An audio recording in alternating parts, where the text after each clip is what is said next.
Villains are evil people, but what makes them great? 1 second.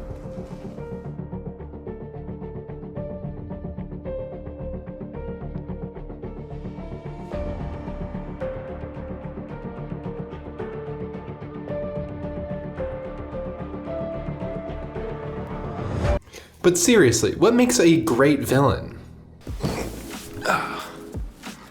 The greatest villains are often more memorable than the greatest heroes.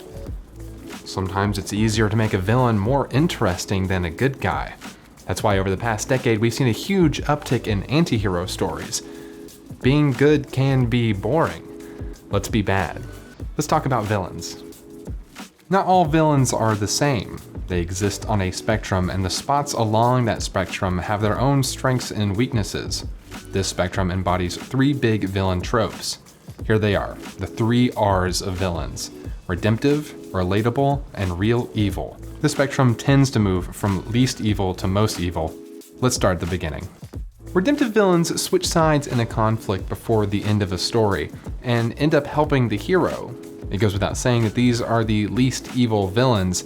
They often start with good intentions before taking a dark path, but then ultimately return to the light. Let's look at Theon Greyjoy from Game of Thrones. He begins as a regular character in the ensemble cast. Not super threatening, but he quickly breaks his allegiance to the Starks and invades Winterfell. This is an evil deed, but we can see that Theon isn't evil. He's confused. We watch him struggle with finding his identity since he grew up as a ward and didn't meet his actual family until he was a full-grown man. He feels homeless. If you've seen Game of Thrones, then you know the kind of hell that Theon goes through during his journey. Theon later switches his allegiance back to the Starks and dies protecting Bran, the brother he once betrayed. Redemption arcs require a backstory for the villain. The audience needs to empathize with the villain so that their change makes sense and feels earned. If a villain just realizes the error of their ways out of the blue, it doesn't feel right. Not only does the villain need to switch sides, the audience needs to want them to. In Theon's case, the dude goes through some of the worst trauma imaginable. It's hard not to want to see things turn out the best for him.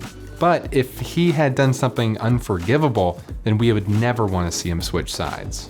Although he ordered the murder of 2 unnamed children.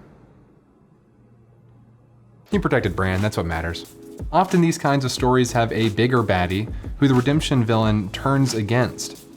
Darth Vader is a great example. He turns against the Emperor to protect his son. Vader's a good time to mention that redemption characters are prone to dying. It's pretty emotional when the bad guys redeem themselves through sacrifice. They don't have to, but it seems to happen a lot. Next, we have relatable villains.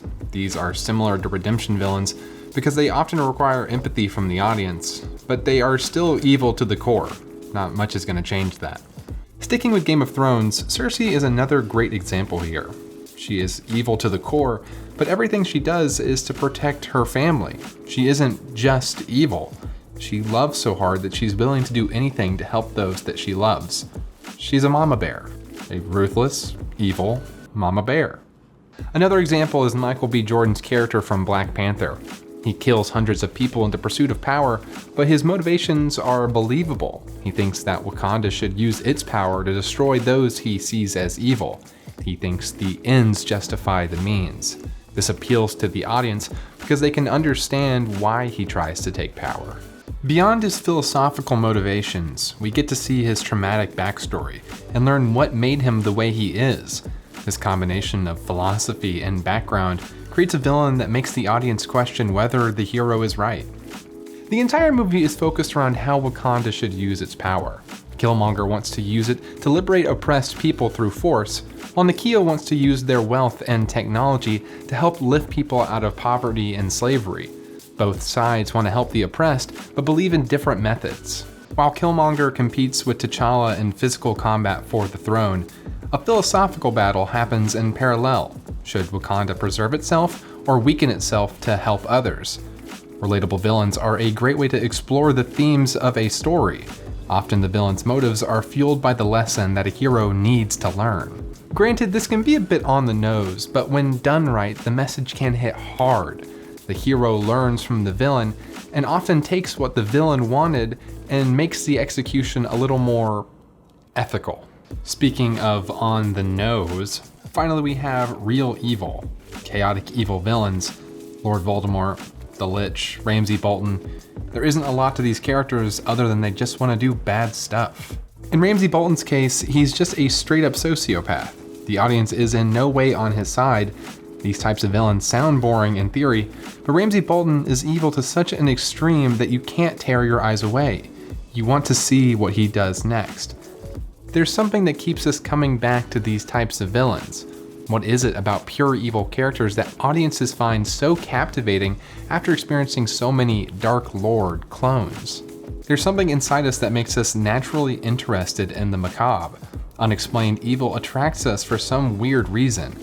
Death is always headed our way, and sometimes we get a thrill from staring it in the face.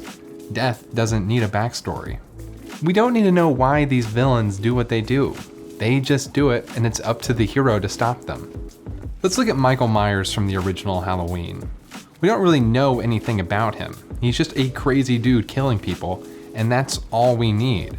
Compare this to Mike in the 2007 Rob Zombie remake. They show you that he grew up in a rough house and imply that's why he's so messed up. Why? We don't need it. It only distracts from the main story.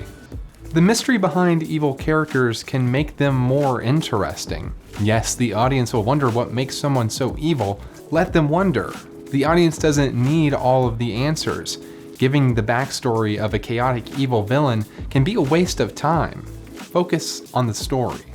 For all these villains, the key is to hit a balance of how much the audience relates to them and how evil they are.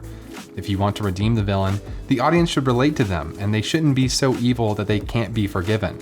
If your villain is pure evil, then let them be so evil that it's fun. The audience doesn't need their entire backstory. Villains can be the most interesting characters in stories. They require just as much time and attention as heroes. Balance your villain and create a foe worthy of your story. Thanks for watching. This is the last part in our series on creating characters. Don't worry, we will definitely have more videos on character creation down the line. In our next series, we're going to be discussing plot. Be sure to subscribe so you don't miss it. Leave a like, leave a comment, follow us on social media, and join the discussion on Discord. Links to all of that down below. Thanks again for watching. You're the best. This video is brought to you by Campfire Pro, a tool to help you plan your stories. Create character sheets to plan your villains and balance them perfectly. Use Campfire's character arc tool to craft a redemption arc for your next villain. Click the link in the description to find out more.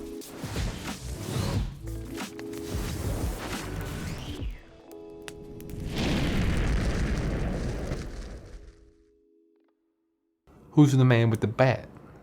I'm the man with the bat. You ain't got no bat. You're a camera. You're a cameraman. I'm a Batman. I'm the Batman. I'm the Batman. I'm Batman.